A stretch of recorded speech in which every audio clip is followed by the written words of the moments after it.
Boa noite, pessoal. A gente vai começar nossa live de hoje. Só esperar o pessoal ir entrando.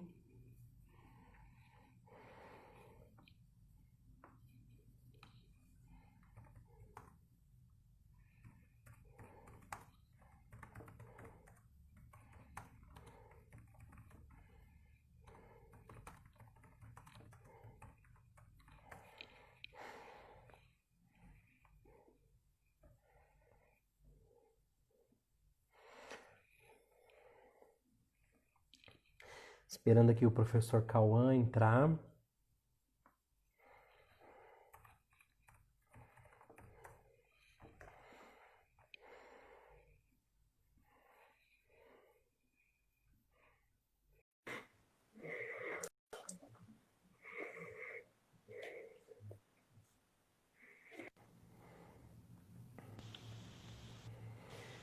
E acho que deu certo, né? Consegue me ouvir, Cauã?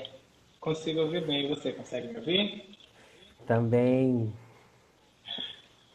Dá só mais uns minutinhos para o pessoal ir entrando. Tá bem.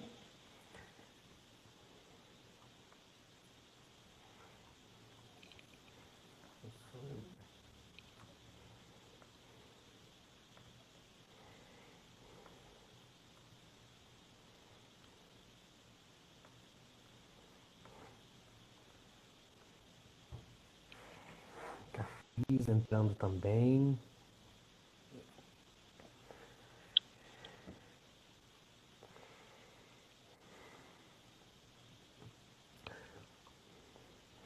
Bom, né? Então, acho que a gente já pode ir começando, aí o pessoal vai terminando de entrar também. Então, Cauã, né? Seja bem-vindo, né? Aí participar com a gente desse Conversando com o NEAB, que agora a gente está nesse formato novo, né? Que o formato que o tempo nos permite, né? Que agora a gente está fazendo online. E o tema de hoje, né, é o entre lugar de bichas pretas na escola, né? A gente e aí o nosso convidado é o professor Cauã. O Cauã Almeida é poeta e pesquisador baiano, né? Mestre em Ensino e Relações Étnico-Raciais pela Universidade Federal do Sul da Bahia e atualmente doutorando em Educação pela Universidade Federal do Rio Grande do Sul, através da linha de pesquisa Filosofias da Diferença e Educação, né? Então, mais uma vez, seja muito bem-vindo, Cauã. É uma alegria para a gente ter você aqui para trazer esse tema e principalmente com toda a trajetória, né, que você tem pesquisando nessa área e igual a gente conversava antes, né, eu te falei que a gente tinha uma vontade muito grande, né, o NEAB tinha uma vontade muito grande de trazer essa questão para um Conversando com o NEAB e a gente não tinha tido oportunidade, né? E agora que com você aceitando o nosso convite, é possível, né, a gente estar conversando um pouco mais sobre isso. E eu quero te deixar à vontade, né, para fazer as colocações, para a gente ir conversando aqui essa noite, tá bom? E já aviso para o pessoal também que já tiver, que quiser já ir enviando as suas perguntas, enviando as suas questões, pode ir colocando nos comentários que a gente tem as estagiárias do NEAB também que está nos auxiliando, né? E para fazer com que tudo dê certo aqui, tá bom? Cauã, fique à vontade e a palavra é com você. Tá bem, Regis. Obrigado. Eu queria dar boa noite a todos, todas, todos. Eu fiquei muito feliz pelo convite. Estou bem nervoso, né, para participar. Eu acho que isso faz parte também. Mas é um espaço legal a gente manter interlocução, conversa, porque eu acho que é um campo que, enfim, está tendo alguns debates hoje, né, alguma visibilidade sobre o tema. Mas é importante também a gente pensar no que está sendo produzido, né? Eu me chamo Cauã, o Regis já me apresentou. É, eu queria começar, assim, a explanação a partir do momento que eu tive contato, né? Então, o que é ter esse contato? Então, eu penso que a pesquisa, para mim, ela é um lugar muito importante, sabe? Enquanto bicha, enquanto preto, e todas as construções que isso evoca, a nossa presença, né, na escola e na academia, ela tem um peso muito significativo, que às vezes soa como dissoante, né, do restante. E é interessante também porque eu quis traçar uma pesquisa desde esse corpo, né, que é o corpo que eu habito, que é o que me constitui. Então, era nesse momento de início, eu fui muito tocado por diferentes questões assim que me atravessavam e uma delas que inclusive engatilhou o meu projeto, né, de pesquisa foi o Moonlight, né, o filme. Então, assistir ao filme me lançou em uma perspectiva de pensamento que era a que eu queria me aproximar muito mais disso que para mim foi tão problemático, né? Que foi o tempo da escola e tudo mais. E pensar a escola é muito caro na nossa sociedade. É muito caro porque a escola é uma das instituições que nos constitui, né? No seu interior. Então a gente passa a maior parte das nossas vidas na escola. Então, o que eu percebia era que a gente olhava para a escola somente com um olhar de violência, entende? A escola como aquele lugar que nos violenta, que nos impede a passagem, que nos forma medo.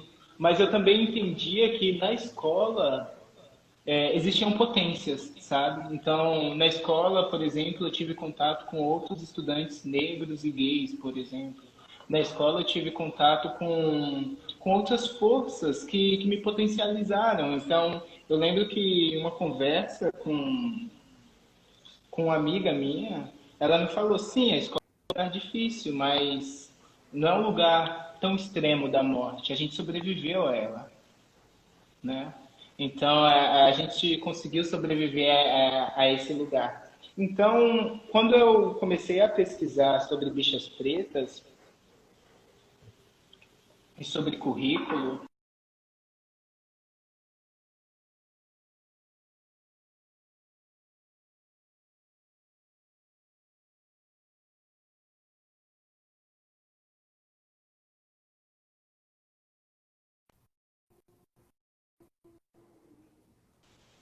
você consegue me escutar? Ah, acho que eu caí um pouquinho, né? Já voltei, desculpa. Não, mas então, era só essa questão da visibilidade, né, no espaço escolar. Porque eu entendia que a bicha, né, esse corpo constituído como bicha, é um corpo em desordem, né? Não, e essa desordem que eu traço não é uma desordem no sentido pejorativo ou negativo da coisa, mas é a desordem justamente por não se acostumar com o espaço instituído enquanto violento, né? É uma desordem que proporciona a sobrevivência. Então é daí que eu parto.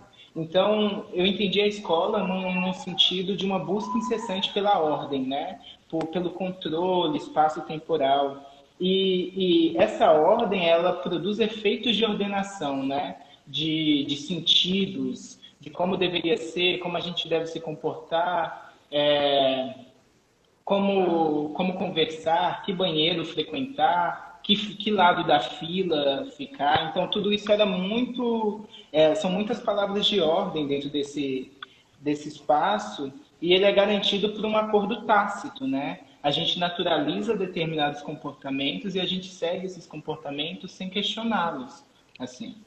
E esse acordo tácito, ele faz com que haja uma multiplicação do mesmo, né? É como se a gente tomasse um ideal, uma identidade ideal e tentasse reproduzir a todo momento. Agora acontece que a gente nunca vai conseguir reproduzir, né? Alguns corpos fogem a isso. Ainda que eles estejam sob controle, há sempre uma linha de fuga a ser traçada por esses corpos.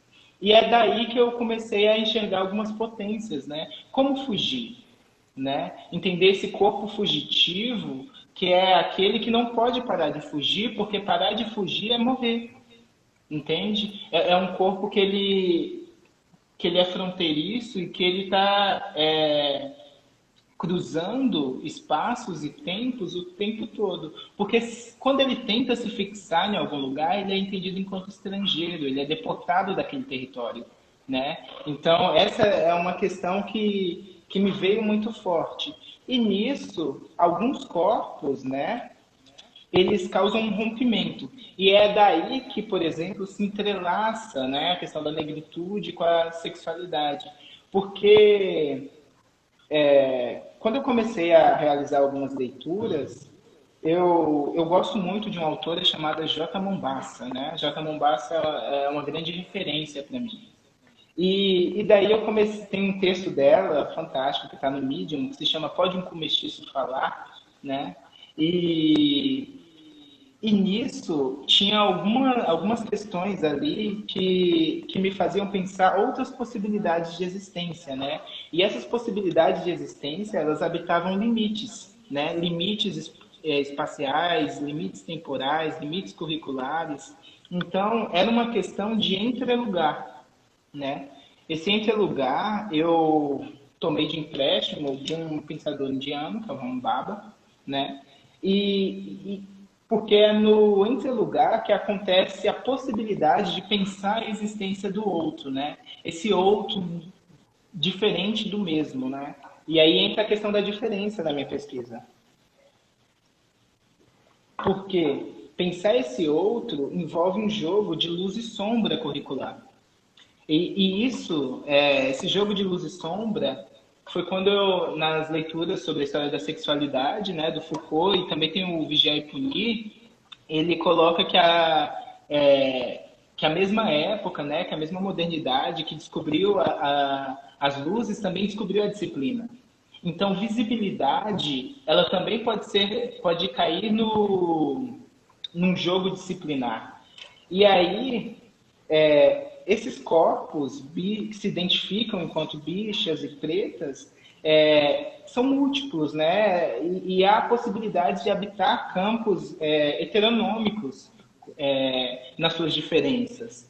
Então, o convite que me fizeram, o convite que eu mesmo me fiz nesse sentido, era pensar a escola, pensar o currículo desde uma experiência, né, de algo do sensível desses corpos, do meu corpo.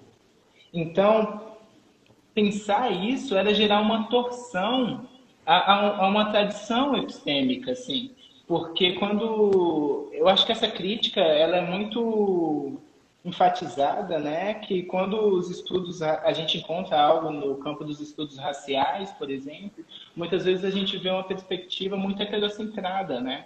Mas também quando a gente está em outros espaços, em outros locais, a gente, por exemplo, dentro do conjunto queer, né, a gente encontra um espaço embranquecido, né? Então, habitar esses lugares, eles eram extremamente ambíguos.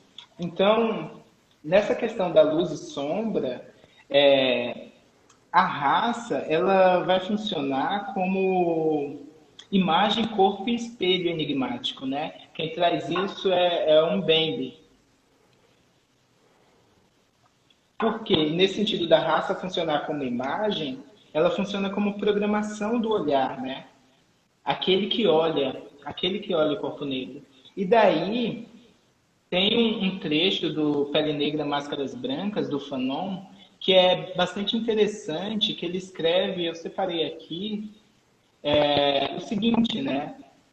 O branco que os teceu para mim através de mil detalhes, anedotas, relatos. Eu acreditava estar construindo um eu fisiológico, equilibrando o espaço, localizando as sensações, e eis que exigiam de mim um suplemento. Eu era ao mesmo tempo responsável pelo meu corpo, responsável pela minha raça, responsável pelos meus ancestrais. Lancei sobre mim um olhar objetivo, descobri minha negridão, minhas características étnicas. E ele vai escrever isso sobre a experiência vivida do negro, quando ele vai descrever um projeto que estava ocorrendo na França, um projeto laboratorial de desempretecimento dos sujeitos africanos, né? Com vista ao branqueamento, porque a raça, o sujeito negro, ele era entendido a negritude enquanto peso da maldição corporal, né? E nessa dele ser entendido enquanto peso da maldição corporal, se lançava projetos com vistas ao branqueamento, né? E a raça, dentro dessa programação do olhar, ela vai fazer com que o negro, né, ele seja um dado a priori, assim. É como se o negro fosse pré-existente a qualquer estrutura. Ele simplesmente sempre existiu e estivesse ali. E daí, começar a questionar determinada naturalidade coloca a gente para pensar como que se constrói também esses processos, sabe? Esses processos subjetivos. Como que ele se dá em um jogo em que muitas vezes essa imagem que é reificada o tempo inteiro, ela não é questionada porque ela já é tomada como um dado natural, entende? E, inclusive, a partir de questões de estereotipias, né? O estereótipo como uma mumificação, como uma fixação do sujeito a determinadas características.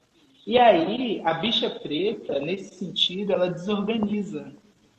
E é interessante a gente pensar essa desorganização, inclusive com as políticas de punição, né? Que ocorre no sentido de se adequar a algo. Mas se adequar ao quê? Né? Quando a gente pensa em um sistema injusto, em um sistema violento, se adequar talvez seja a maior violência, né? E essa questão da visibilidade, do poder ver, o Mbembe ele vai dizer que esse poder ver ele é definido como aquilo que se escolhe não ver e nem ouvir. Porque aquilo que a gente escolhe como não ver e nem ouvir, ele não pode existir por si só. Ele sempre vai precisar da figura de um tutor, né? Alguém para tutelar, para controlar a sua fala. E quando surge, é como um problema. Então, era basicamente por aí que a questão caminhava. Então, o negro sempre surgindo não como negro vida, né? Mas como negro tema, entende? E como negro tema no sentido de pensar a evasão escolar de bichas pretas, pensar a violência sofrida por bichas pretas, mas sempre a partir de uma perspectiva majoritária, e não desde esses corpos que habitam o espaço. E aí, sempre que isso acontecia, tentava se inserir numa ordenação, numa ordem do que é ser bom estudante, do que é não ser bom estudante. E aí eu me dediquei muito à questão de algumas festividades escolares, né? Na escola que eu estive, a questão do Novembro Negro era muito forte, entende? Então, quando chegava perto do Novembro Negro, se mobilizava um arsenal de questões convocando a participação dos estudantes e das estudantes, a partir de notas, bonificações e tudo mais, para se construir uma narrativa, né? Essa narrativa que tenta reconstruir o passado, mas não a partir da sua ruína, né? Do fragmento de memória que a gente possui, mas a partir dele como um todo. Quase que uma reconstrução de uma pureza, de uma totalização daquilo que foi. E aí, algumas estudantes e alguns estudantes se recusavam a participar. Dentre essas estudantes, o que me chamou a atenção foi de 2 estudantes que não quiseram participar do Novembro Negro, porque o Novembro Negro ele estava situado em algumas marcas culturais, né? A capoeira, o axé, tinha os painéis também na escola. Nesses painéis estavam colocadas figuras de personalidades negras, mas sempre em torno de um uno, sabe? Desse significado que é atribuído ao corpo negro como um todo, sabe? Do que é ou do que não é ser negro. E esses 2 estudantes, 2 bichas pretas, se recusaram a participar porque, segundo elas, não podia dançar single ladies. Porque era o que... Já fugia.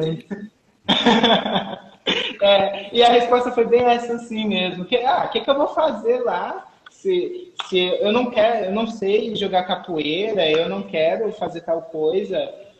O que que eu vou fazer? Eu não posso nem dançar single ladies. E essa fala me chamou bastante atenção, né? Como que se produzia uma não sensação de pertencimento àquele espaço a partir de um dado, né? Dois estudantes querendo dançar uma música da Beyoncé, querendo coreografar uma música da Beyoncé, né? E aí,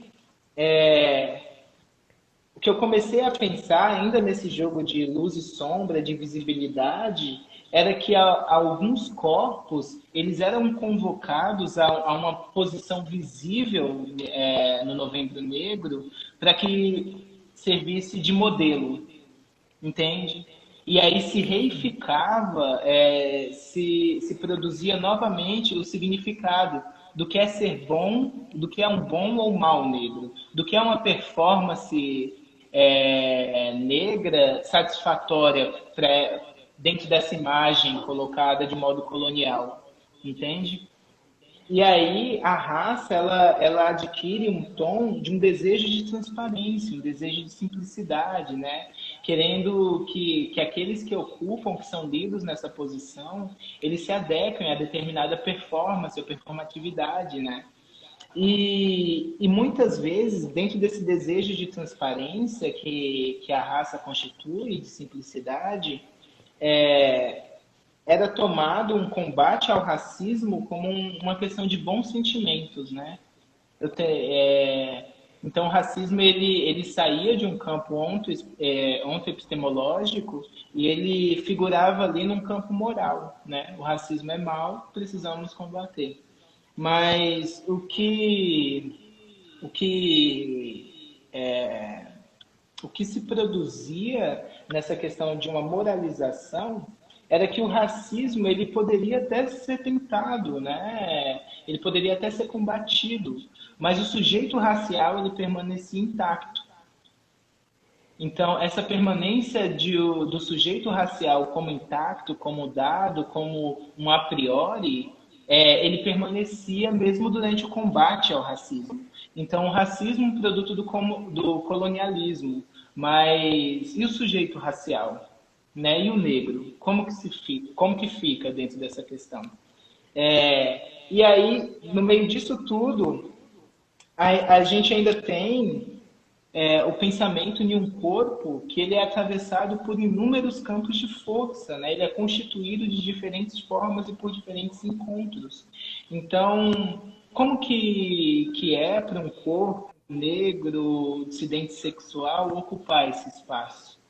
E me parecia que dentro desse campo das celebrações, essas celebrações elas caíam num campo do vazio, né?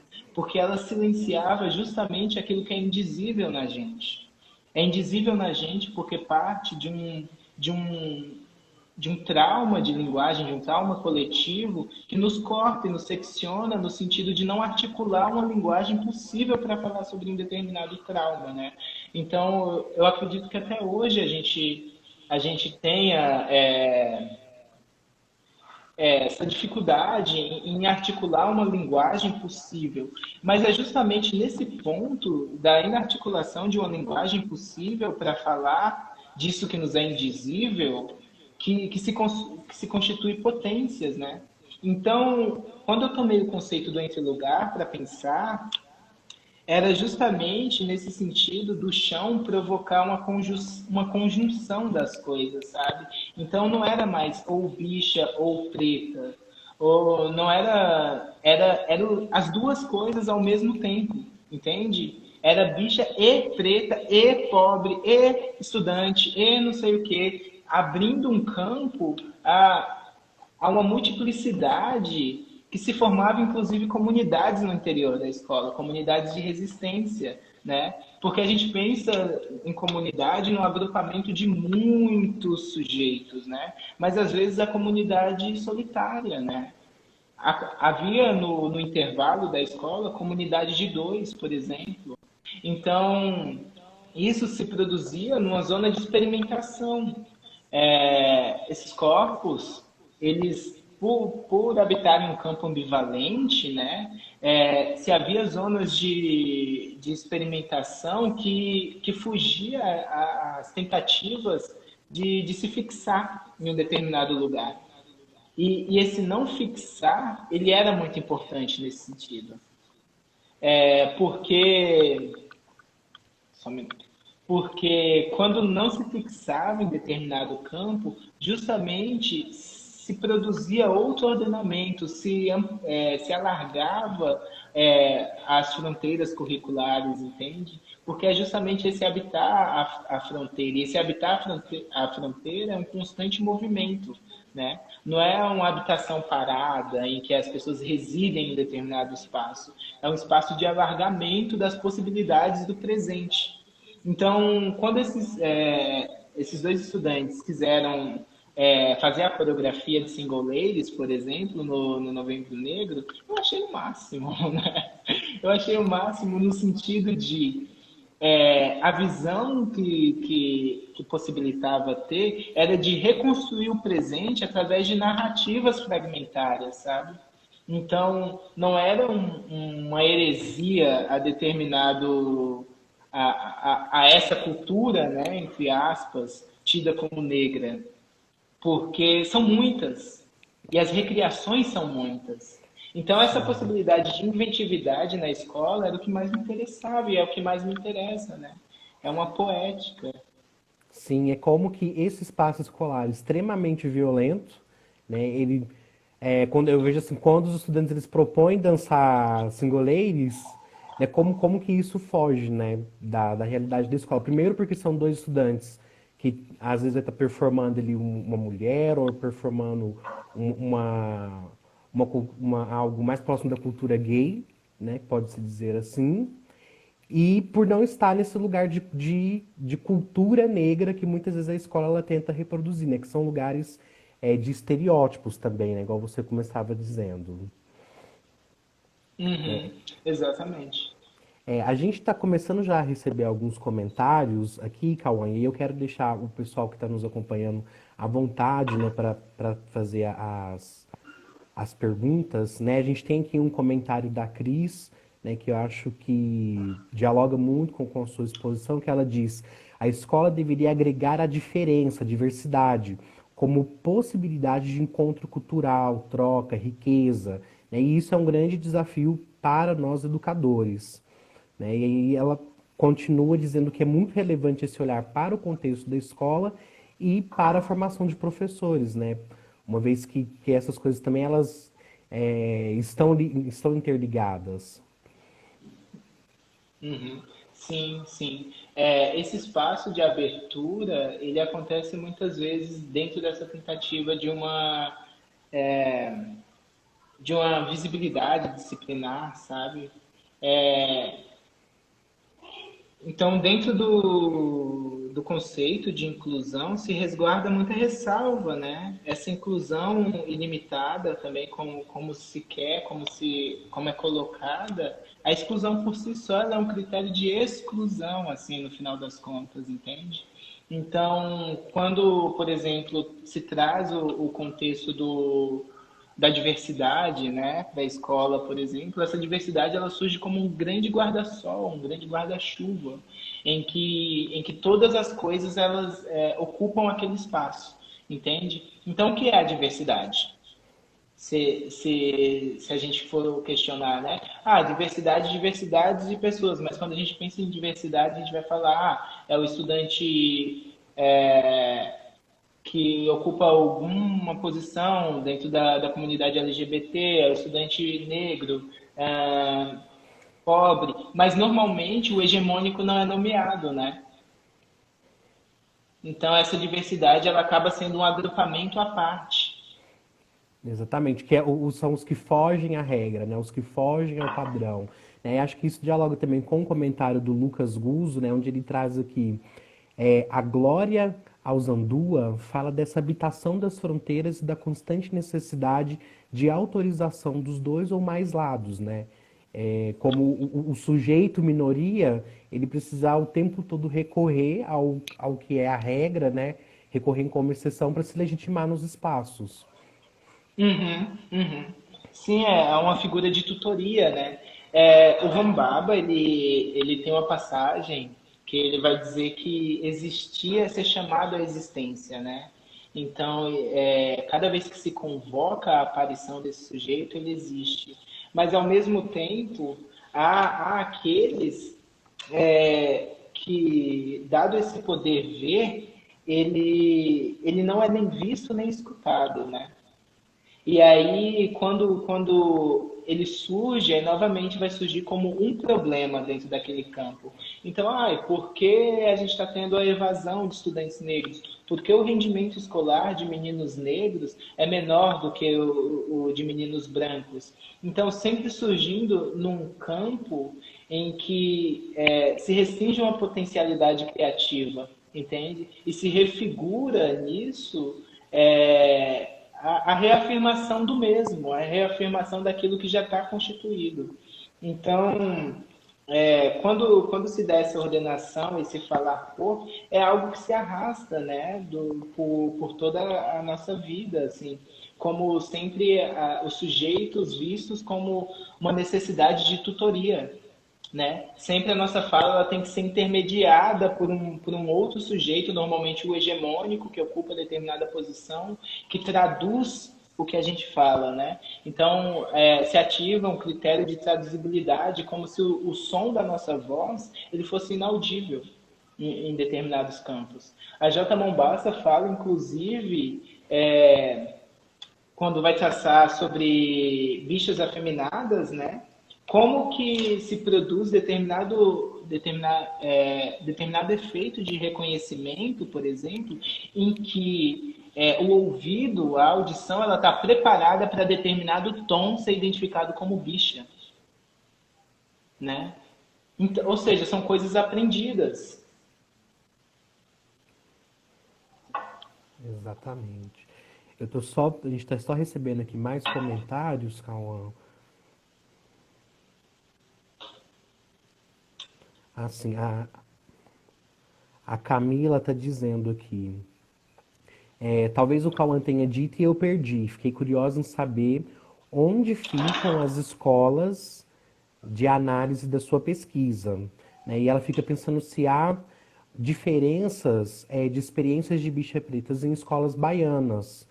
E continua, né, em escolas do Rio Grande do Sul, dado a diferença da dinâmica racial, né? Então, se esse contexto regional, se você chegou a abordar isso na sua pesquisa, né? Se esse contexto regional Uhum. interfere de alguma forma na realidade dessas bichas pretas na escola. Eu acho que o conceito territorial, a questão geográfica, ela influencia diretamente, inclusive nas políticas curriculares, né? Então, aqui na Bahia, por exemplo, a gente tem um engajamento muito forte a respeito da questão da Lei 10.639, a forma como as discussões adentram, enfim, a gente tem diferentes pontos de interlocução. A pesquisa que eu realizei no mestrado, ela foi em Porto Seguro, né, Bahia. E no sul, eu ainda não estou em campo, né? No sul ainda não tem essa, não é possível traçar essa diferença, mas essas diferenças elas existem, inclusive em corpos no mesmo espaço, entende? Elas são constituidoras de um espaço incontornável da realidade. Aí, o que eu penso também é que isso nos leva a questionar até que ponto o que a gente tem traçado a partir das políticas da representação, né, representacionais, elas não permitem que a gente veja esses corpos simulacros mesmo, sabe? Esses que são uma cópias disso que a gente entende enquanto bicho, enquanto preto, enquanto bicha preta, enquanto tudo mais. Como se a partir desse modelo que a gente considera o real, a gente se negasse à própria realidade do campo. Exatamente. A gente tem mais uma pergunta aqui, acho que é Isa. né, que diz, Cauã, o que mais te chamou a atenção como estratégia de resistência e de existência das bichas pretas na escola que você pesquisou? Eu não entendi a pergunta, desculpa. O que mais te chamou a atenção nas estratégias de resistência das bichas pretas dentro da escola? Uhum. O que mais me chamou a atenção foram as comunidades criadas, né? Comunidades imaginárias, comunidades habitadas, comunidades formadas por duas pessoas. Então, em alguns momentos, por exemplo, no intervalo, era possível acompanhar nessas linhas cartográficas estudantes que se identificavam enquanto bichas pretas juntos, né? Juntos ali. E quando se tentava a produção de violência contra esses corpos, né, a partir de zombarias, gozações, se utilizava o deboche, né? Então, o deboche, ele surge quase como uma política de resistência também dentro da escola, né? Como traçar outra narrativa a partir daquilo que está sendo colocado. Com isso, eu não quero reiterar um determinado modo valorativo da diferença, né? Que, por exemplo, quando a gente está ali reafirmando, né? Negro é isso, negro é aquilo, criando positividades em torno do negro, mas ainda assim reafirmando a existência do critério de separabilidade, que é um critério colonial, né? Então, se tinha essa resistência a partir de um cuidado de si com o outro, sabe? Então, essa era uma estratégia de resistência às investidas que eram fantásticas, assim. Então, teve um momento que eu estava dando uma oficina e aí eu passei um vídeo da MC Linda Quebrada, né? E aí, em determinado momento, um dos estudantes começou com diversas gozações, assim, diversas violências, a respeito de um outro estudante, falando que ele se parecia com a Aline, não sei o quê. E aí, logo em seguida, quando eu fui parar, né, para conversar sobre aquilo que tinha acontecido, a estudante que foi comparada à Linda Quebrada, ela se colocou de uma outra forma, sabe? Ela mostrou o dedo, falou que, enfim, se eu fosse comparar, se eu fosse, não tem nada, entende? Ou seja, a gente também está num período de acesso à informação, né? E a gente precisa levar isso cada vez mais em consideração. Como esse acesso à informação excessiva, por um lado, reduz o espaço de experiência, mas como também algumas coisas elas ganham outro tom de discussão. Exatamente.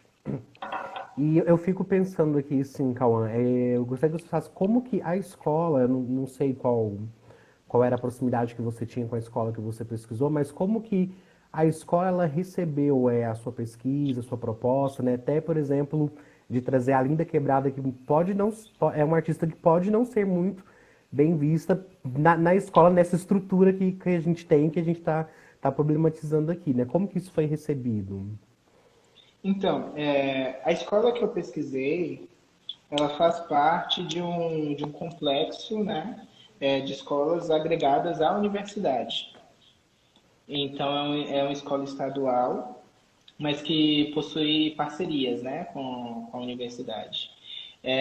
Quando eu apresentei a pesquisa, inicialmente se pensou que eu ia pesquisar coisa de gay, né? Então, algumas professoras, alguns professores tentavam me indicar, aquele aluno ali é gay, aquela ali, sabe? Ei, tu é? Era mais ou menos Nera esse o gay? tom da identificação, né? Como se aquilo fosse de fato assim a coisa importante de se pensar, né? Então eram essas identificações forçadas assim mesmo. Mas depois de um tempo, eu tive várias aberturas na escola, inclusive nessa oficina, né? Em que eu trabalhei, por exemplo, com a MC Linda Quebrada, eu trabalhei com as costuras do Leonilson, trabalhei também com o Bacacho do Blues, né? Porque de início a minha pesquisa pensava a construção das masculinidades, né? Muito mobilizado também pelos efeitos do Moonlight e tudo mais. Mas depois eu acabei restringindo o campo de pesquisa.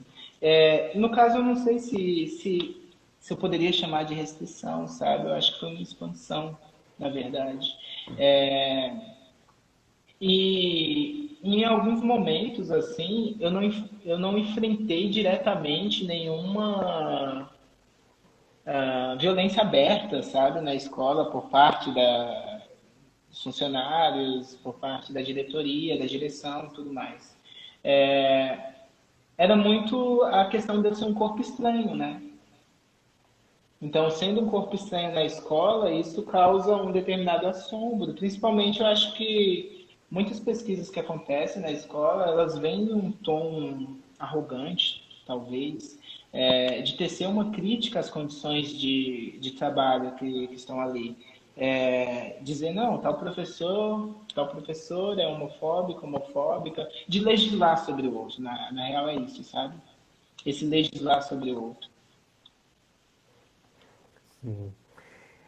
Tem aqui mais um comentário do Lucas, que ele fala assim: as bichas pretas do meu tempo evitavam raspar a cabeça para não serem chamadas de Vera Verão, de lacraia, etc.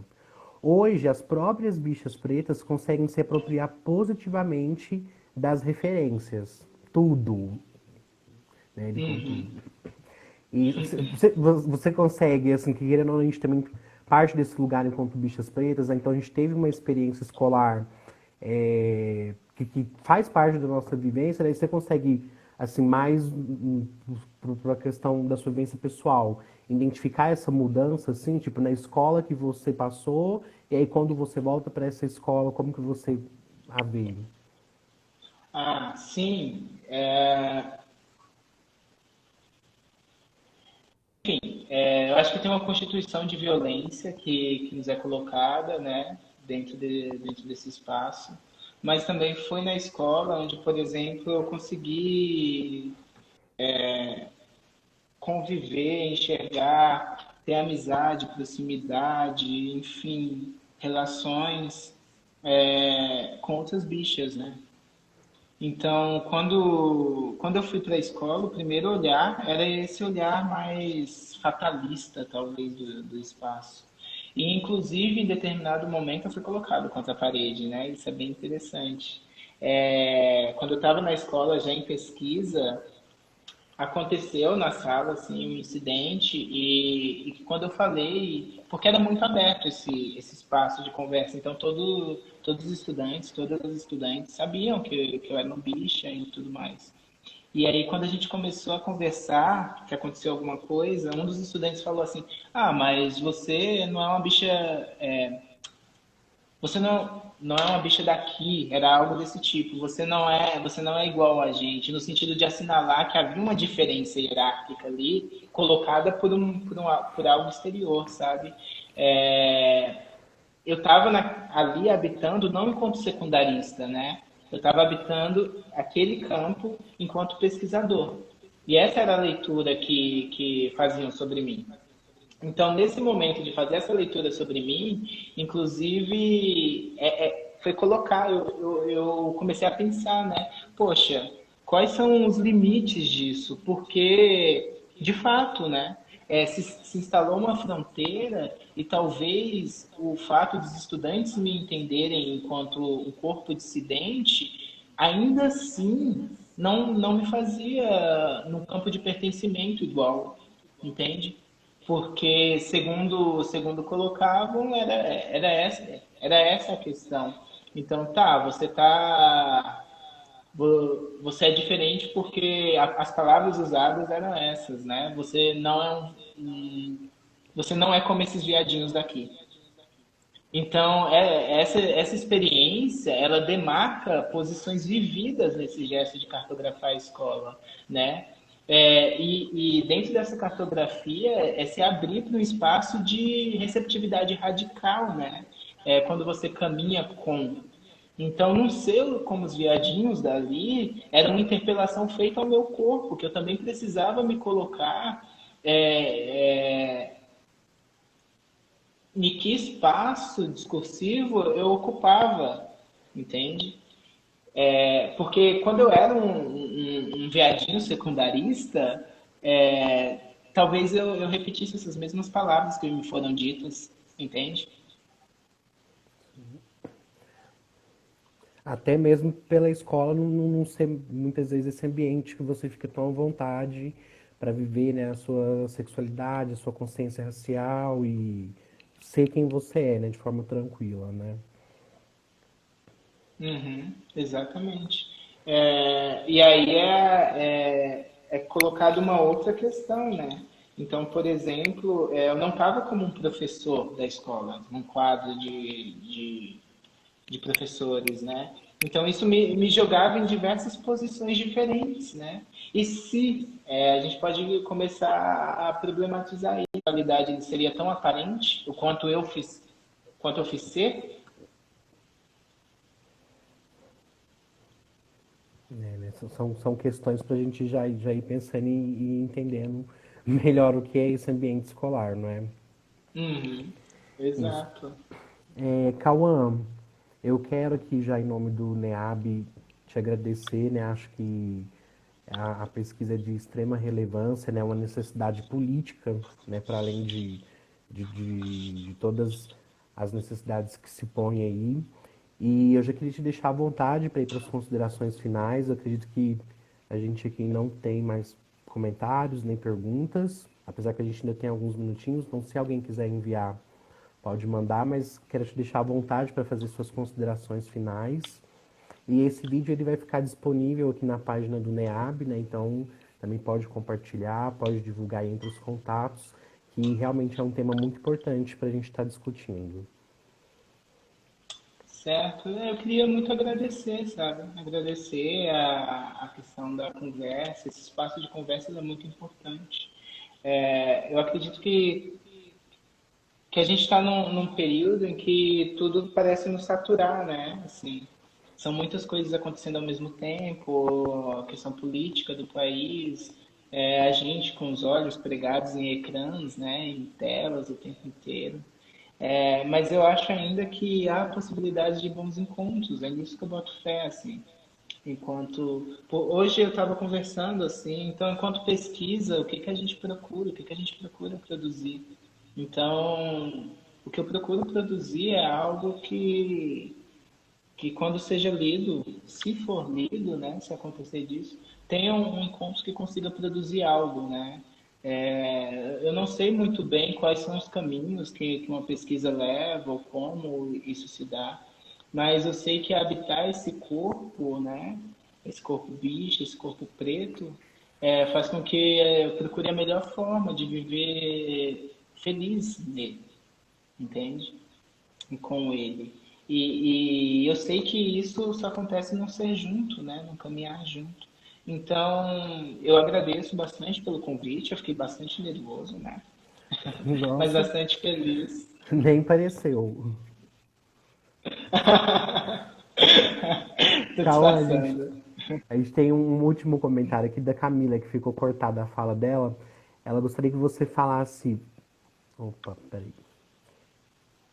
Sobre quais perspectivas, né, suas perspectivas em relação aos caminhos que a escola possa seguir para se tornar um ambiente positivo para a experiência das bichas pretas. E eu já vou aproveitar também, tem várias pessoas orientando, falando da sua pesquisa, né? Esse foi a sua dissertação de mestrado, né? E tem várias indicações para a gente ler a sua dissertação, para ter acesso à sua pesquisa. Então, se você também puder falar em qual repositório a gente encontra, as informações também. Certo. O repositório, se eu não me engano, está na Educapes, mas também tem no próprio repositório da Federal do Sul da Bahia. Eu posso te passar o link depois e talvez eu disponibilizar. Agora ela vai sair em livro, né? Vai ser publicado um livro com a dissertação e vai ser aberto também para download e tudo mais. Vai ser É em ótimo. formato PDF, né? Digital. Para ter, eu acho que uma circularidade também disso. É, teve a primeira pergunta que agora eu me Isso, esqueci. os caminhos que a escola pode seguir para se tornar um ambiente mais positivo para experiências de bichas pretas. Certo. Eu acho que esses caminhos, se eu dissesse, né, seria quase como constituir um manual, assim, sobre como é possível a escola como um outro espaço, como uma outra reconfiguração, assim. E aí eu entraria dentro da mesma lógica que eu acho que já é uma, uma normativa, assim, na educação, sabe? é, Cada vez mais manuais de como fazer, de como caminhar. Eu acho que é como a leitura e a escrita, assim, a gente só aprende no ato, sabe?